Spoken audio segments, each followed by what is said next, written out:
Guys, welcome back to the channel. आज इस lecture में हम इशू ऑफ शेयर्स का रिमेनिंग पोर्शन डिस्कस करेंगे। नेक्स्ट अब हम देखते हैं journal entries for issue of shares. सबसे पहले क्या है, on receipt of application money, bank account debit to share application account. जब शेयर्स पे क्या है, हमें एप्लीकेशन मनी मिल रहा है तो उसकी एंट्री हमारी होगी bank to share application account. Next है, एप्लीकेशन मनी को हम शेयर कैपिटल में ट्रांसफ़र करेंगे। Application money transfer to share capital account, share application account debit to share capital account to securities premium if any. अगर application पे अगर company मांग रही है प्रीमियम का अमाउंट तो उसको हम यहाँ पे शो करेंगे। नेक्स्ट है, for excess share application money refunded, share application account debit to bank account. कभी क्या होता है, जैसे हमने शेयर्स इशू कर रखे हैं और उस पर हमें क्या मिलता है, एक्सेस अमाउंट मिल जाता है, तो एक्सेस अमाउंट को हमें क्या करना होता है, रिफ़ंड करना होता है। उसकी एंट्री हम क्या पास करेंगे, share application account debit to bank account. Next आता है हमारे पास में for share allotment money due, जब हमें अलॉटमेंट का मनी ड्यू करना है, share allotment account debit to share capital account to securities premium account if issued at premium. अगर हमारा अलॉटमेंट पे प्रीमियम है, प्रीमियम पे हमने अगर शेयर इशू किया है तो उसको हम यहाँ पे शो करेंगे, share allotment account debit to share capital account to securities premium account. Next है हमारे for share allotment money receive, जब अलॉटमेंट का मनी हमें रिसीव होगा, bank account debit to share allotment account होता है। लेकिन अगर कॉल्स इन एरियर्स हैं, अगर हमें अलॉटमेंट का मनी रिसीव नहीं हुआ है, कुछ पार्ट हमें रिसीव नहीं हुआ, तो हम क्या करेंगे, कॉल्स इन एरियर्स को यहाँ पे शो करेंगे, bank account debit calls in arrears account debit to share allotment account. और अगर कभी ऐसा होता है कि हमें कॉल्स का अमाउंट पहले मिल जाता है तो उसको टू कॉल्स इन एडवांस, अगर हमें पहले एडवांस में मिल गया तो उसको हम यहाँ पे शो कर देंगे। फॉर शेयर कॉल मनी, जब हमें अलॉटमेंट के साथ ही, अगर ये अलॉटमेंट के साथ ही हमें ये अमाउंट मिल रहा है तो हम इसको यहाँ पे शो कर देंगे। अभी for share call money due, तो share call account debit to share capital account. Next है, कॉल मनी रिसीव करेंगे, बैंक अकाउंट डेबिट, इसमें भी इधर calls in arrear account debit अगर कॉल मनी रिसीव नहीं हुआ है, to calls in advance account to share call account, अगर कॉल का मनी एडवांस में मिल गया है तो उसको यहाँ पे शो कर देंगे। ठीक है, अब है फॉर्मेट ऑफ कैश बुक। कभी कभी क्या होता है कि क्वेश्चंस के साथ एक पार्ट आ जाता है कि कैश बुक भी आपको मेंटेन करनी है, तो उसके लिए क्या है, जैसे पहले पढ़ा होगा आपने 11th में, वही सब चीज़ है। फॉर्मेट ऑफ कैश बुक, यहाँ पे date particulars amount, date particulars amount का डेबिट क्रेडिट साइड ये हमारी बनेगी। To balance PD if any, जो बैलेंसिंग फिगर है उसको हम यहाँ पे लेके आएंगे। फिर जो भी यहाँ पे जो ये वाला अमाउंट है ना, टू शेयर एप्लीकेशन अकाउंट, ये टू शेयर एप्लीकेशन अकाउंट वो हम यहाँ पे शो कर देंगे। To share allotment account, allotment का, to calls in advance, to share first call, final call, जो भी वाला अमाउंट है, फोर फीचर ऑफ शेयर्स, ये सब ये यहाँ पे हम इसको शो कर देंगे। फिर है by share application account if excess on application is refunded, जो हमने यहाँ पे रिफ़ंड किया था ना बैंक को, वो वाला हमारा जो अमाउंट होगा, ये वाला अमाउंट ये यहाँ पे बाय शेयर एप्लीकेशन से आ जाएगा। और बाय बैलेंस सीडी क्लोजिंग जो फिगर होगा वो हम यहाँ पे शो कर देंगे और बैलेंस शीट यहाँ पे मैच कर लेंगे। अब नेक्स्ट टॉपिक हमारे पास है यहाँ पे issue of shares for purchase of assets. If the shares have been allotted to any person or firm from whom the company has purchased any asset, the following entry will be passed. Asset account debit to share capital account, being जो भी shares का amount होगा allotted इतना in consideration of purchase of an asset for the company. This fact should be disclosed in the balance sheet, और इसको हमको balance sheet में भी डिस्क्लोज करना है।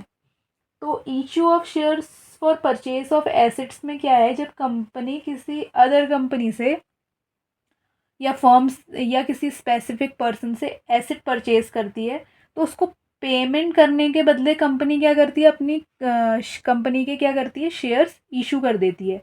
उस केस में ये हम एंट्री पास करेंगे, asset account debit to share capital account, और इस फैक्ट को हमें बैलेंस शीट में भी डिस्क्लोज करना है। अब नेक्स्ट है हमारा issue of shares at premium. अभी हम लोगों ने देखा ही था प्रीमियम का, वही सब है इसमें, फिर भी एक बार देख लेते हैं। अ कंपनी में issue shares at a premium that is at a value more or greater than its face value. The power to issue shares at a premium need not to be given in article of association. Premium so received shall be credited to a separate account called securities premium account.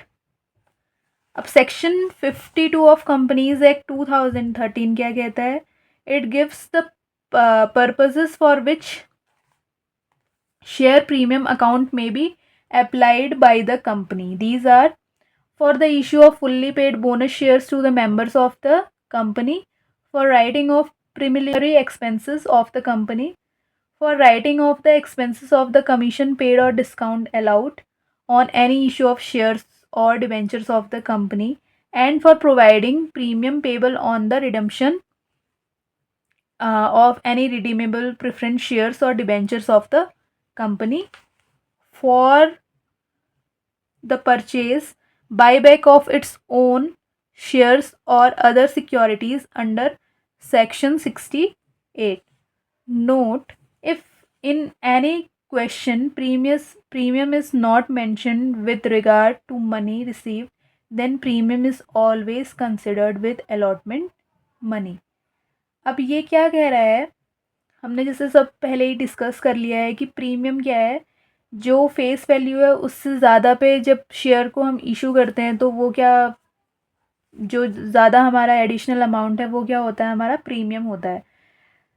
अब the power to issue shares at a premium is not given in the AOA article of association में, ऐसा उसकी power की premium पे issue करना है, नहीं करना है, कितना करना है, ये सब कुछ भी मेंशन नहीं किया होता है आर्टिकल्स में। प्रीमियम जो कंपनी को मिल रहा है उसको प्रीमियम को कहाँ पे मेंटेन करके चलना होता है, सिक्योरिटीज़ प्रीमियम में एक सेपरेट अकाउंट खोलना पड़ता है सिक्योरिटीज़ प्रीमियम अकाउंट के नाम से, और वहाँ पे सारा प्रीमियम का अमाउंट कंपनी को मेंटेन करके चलना होता है। सेक्शन 52 ऑफ कंपनीज एक्ट 2013 क्या कहता है कि जो ये सिक्योरिटीज़ प्रीमियम पे जो आप प्रीमियम का अमाउंट जमा कर रहे हो, तो इसको आप कहाँ कहाँ पे इसको खर्च कर सकते हो या कहाँ कहाँ पे इसको आप यूटिलाइज़ कर सकते हो। तो या तो जब कंपनी इशू करेगी फुल्ली पेड बोनस शेयर्स अपने किसको, कंपनी के मेंबर्स को बोनस शेयर्स देगी, फुल्ली पेड बोनस शेयर्स, वहाँ पे कंपनी सिक्योरिटीज़ प्रीमियम से अपना अमाउंट ले सकती है। या कोई उसके प्रिलिमिनरी एक्सपेंसेस हैं जिसको राइट ऑफ करना है, उस केस में हम क्या कर सकते हैं, सिक्योरिटीज़ प्रीमियम से अमाउंट ले सकते हैं। या राइट ऑफ करने हो, कोई कमीशन पे करना हो, या डिस्काउंट जो दे रखा है कंपनी ने इशू ऑफ शेयर्स या डिबेंचर्स पे, उसको अगर राइट ऑफ करना हो तो तब भी उस केस में भी सिक्योरिटीज़ प्रीमियम की के अमाउंट को हम ले सकते हैं। For providing premium payable on the redemption of any, अगर किसी भी रिडीमेबल जो प्रेफरेंस शेयर्स हैं उनका प्रीमियम को अगर हमें पे करना है, रिडम्पशन करना है रिडीमेबल प्रेफरेंस शेयर्स का, उस केस में भी हम सिक्योरिटीज़ प्रीमियम के अमाउंट को यूज़ कर सकते हैं। For the purchase and buyback of its own share, जो बाईबैक ऑफ शेयर्स है उस केसेस में भी सिक्योरिटीज़ प्रीमियम के अमाउंट को हम यूज़ कर सकते हैं अंडर सेक्शन 68।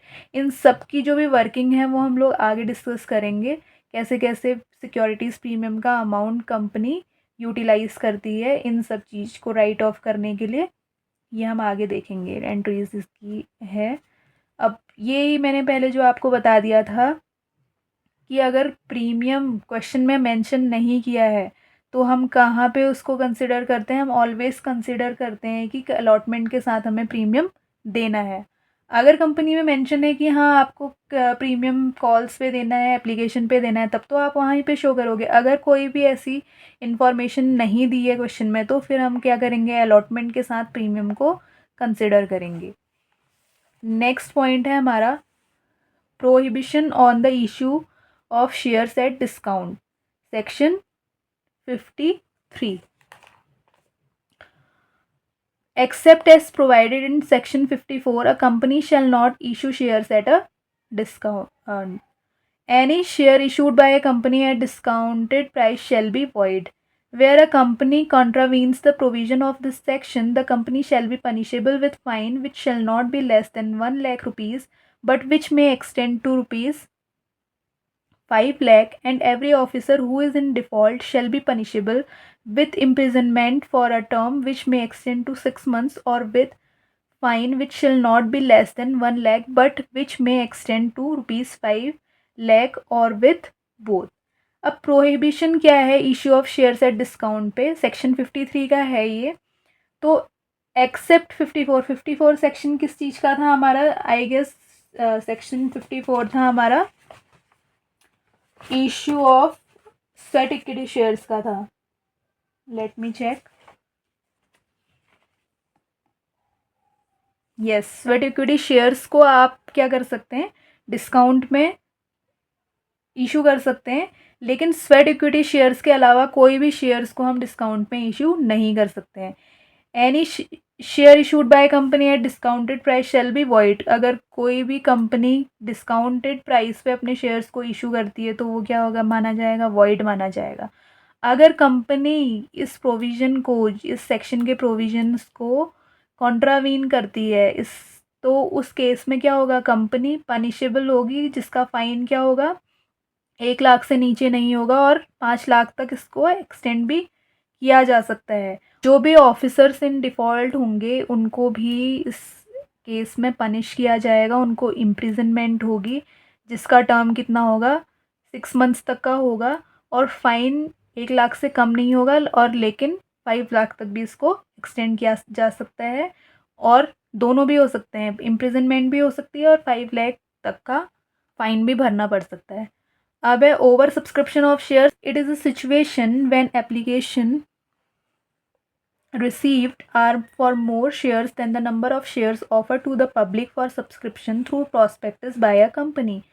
ये कौन सी सिचुएशन होती है, जब एप्लीकेशन क्या होती हैं, ज़्यादा रिसीव हो जाती हैं कंपनी को, जितना उनने प्रॉस्पेक्टस में सब्सक्रिप्शन शेयर के सब्सक्रिप्शन के लिए मेंशन किया है, उससे ज़्यादा उनको एप्लीकेशन मिल जाती है, वो क्या होता है, ओवर सब्सक्रिप्शन का केस होता है। इसका एग्जांपल देखते हैं। For example, if a company offers 50,000 shares of ₹10 each for public subscription and the application is received for more than 50,000 shares, that is 60,000, this will be over subscription of 10,000 shares, 60,000 minus 50,000। Suppose एक company ने क्या किया है, 50,000 shares issue कर रखे हैं जिनकी value क्या है, ₹10 ईच, एक शेयर की वैल्यू। तो पब्लिक ने सब्सक्रिप्शन किया है, एप्लीकेशन भी उसको मिल गया है, लेकिन एप्लीकेशन उसको 50,000 शेयर्स पे नहीं, 60,000 मिल गया है, 60,000 के लिए उसको मिल गया है।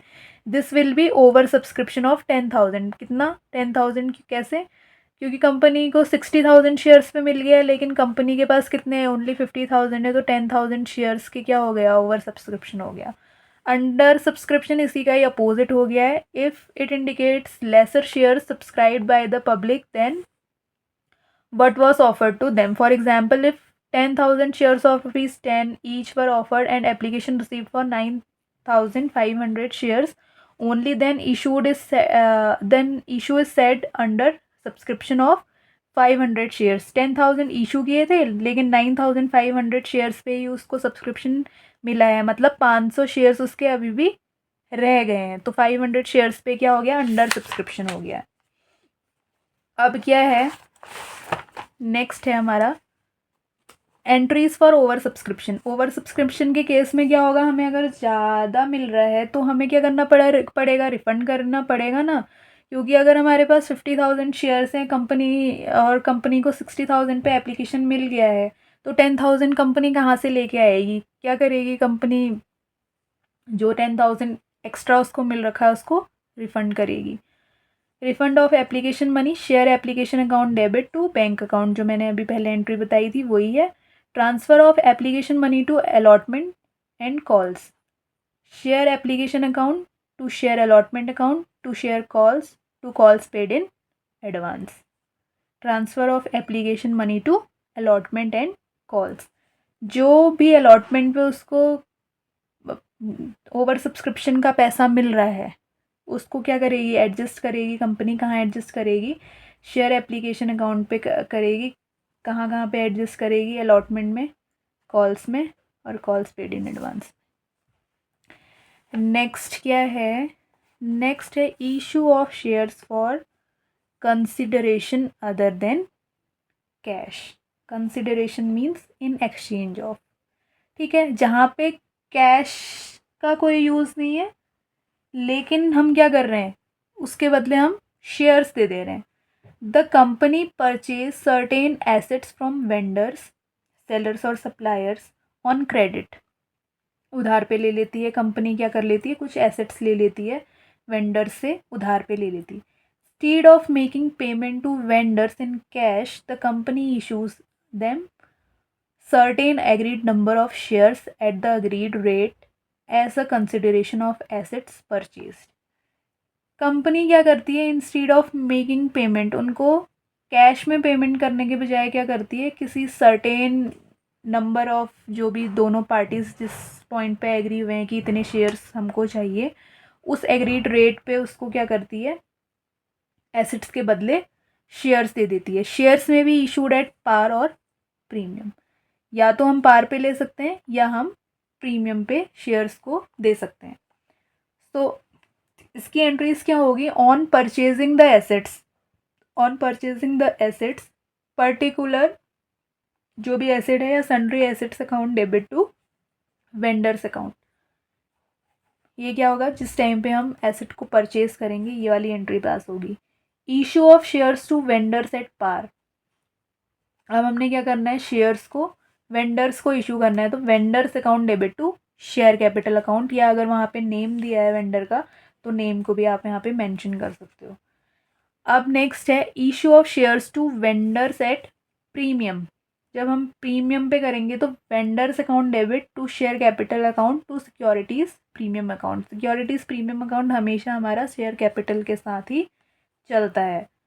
और इसको हम कैसे, मतलब कितना हमने देना है, कितने शेयर्स देने हैं, ये कैसे हम निकालेंगे, देखो नंबर ऑफ़ शेयर्स है, अमाउंट ड्यू, जो अमाउंट ड्यू है, लाइक अभी डिस्कस करेंगे इसका क्वेश्चन, लेकिन फिर भी एग्जांपल में जैसे 10,000 का ड्यू है, फेस वैल्यू ऑफ 1 शेयर, जो फेस वैल्यू है 10 है, plus premium money, premium money 2 है, तो कितने होंगे, नंबर ऑफ़ शेयर्स यहाँ पे आपके आ जाएंगे, वही नंबर ऑफ़ शेयर्स आपको यहाँ पे वेंडर को देना है। आई गेस ये इजी होगा। नेक्स्ट है note if it is running business, अगर हम क्या कर रहे हैं, रनिंग बिजनेस ले रहे हैं किसी का, तो क्या करेंगे, देखो मैं इसको अभी आपको समझाती हूँ। इसमें अगर रनिंग बिजनेस ले रहे हैं, रनिंग बिजनेस परचेज कर रहे हैं, तो उसमें क्या करेंगे, अब रनिंग बिजनेस ले रहे हैं तो उसकी एसेट्स हमारी हुई तो उसकी लाइबिलिटीज़ भी हमारी होगी, तो assets account debit to liabilities account to vendors account. अगर ये अमाउंट हमारा क्या कर रहा है, ये अमाउंट अगर इस अमाउंट को एक्सीड कर रहा है तो यहाँ पे आ जाएगा to capital reserve account balancing figure, ठीक है। और ये अमाउंट इस अमाउंट को एक्सीड कर रहा है तो यहाँ पे आ जाएगी गुडविल अकाउंट डेबिट, ये भी हमारा क्या हो जाएगा, बैलेंसिंग फिगर। आइदर ये होगा और ये होगा, ठीक है ना। अब वैल्यू ऑफ बिजनेस कैसे निकालेंगे हम, बिजनेस की वैल्यू कैसे निकालेंगे, value of business total assets minus total liabilities, very easy. Business की क्या वैल्यू है, कितनी उसकी एसेट्स हैं, आज की डेट में उसकी कितनी एसेट्स हैं और उसकी कितनी लाइबिलिटीज़ हैं। इन दोनों का डिफरेंस बता देगा कि बिज़नेस की वैल्यू आज की डेट में क्या है। अब issue of shares to promoters. Promoters को हमने अगर शेयर इशू करना है तो उस केस में हम क्या एंट्री पास करेंगे, incorporation expenses, incorporation expenses account debit to share capital और इक्विटी शेयर कैपिटल। ठीक है, please don't mind my messy work and writing, just focus on the concepts.